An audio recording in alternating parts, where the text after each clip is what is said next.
चित्तरंजन बाबा जिस तरह से पूजा पद्धति को विस्तार रूप से अंतिम तक ले जाता है, उन्हीं को हम लोग आध्यात्मिक ज्ञान कहते हैं। गुरु होने से गुरु नहीं होता है, गुरु चित्तरंजन बाबा जैसा होना चाहिए, ताकि जो पूजा करने उनके कार्यक्रम में आते हैं उनका मन उनका तन साफ सुथरा होकर के वापस जाते हैं। इसीलिए धीरे धीरे चित्तरंजन बाबा का जो भक्त है धीरे धीरे बढ़ते जा रहे हैं, और हम लोग कामना करेंगे इसी तरह से बढ़ते जाए, क्योंकि आज हमारे समाज के लोग अपना मौलिक चीज को नहीं जान करके अन्य समाज में बेलुप्त हो जा रहे हैं। इसको हम लोग को बचाना है। आज हमारे समाज के लोगों को मतांतरित करके दूसरा समाज में ले जा रहा है, और हमारा समाज का जो धरोहर है उसको निश्चित रूप से कम किया जा रहा है, उनको हमको बचाना है।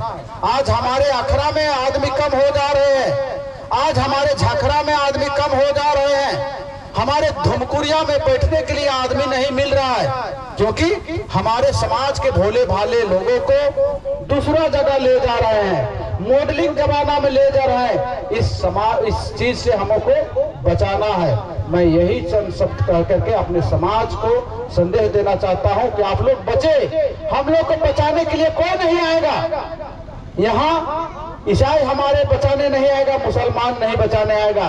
अगर आपका विपद होगा तो जिसको हम दुश्मन समझते हैं, जिसको हमारा अपना नहीं समझते हैं, वही लोग आएगा। कौन आएगा कि आपका अखड़ा में बैठने वाला आएगा। कौन बैठता है?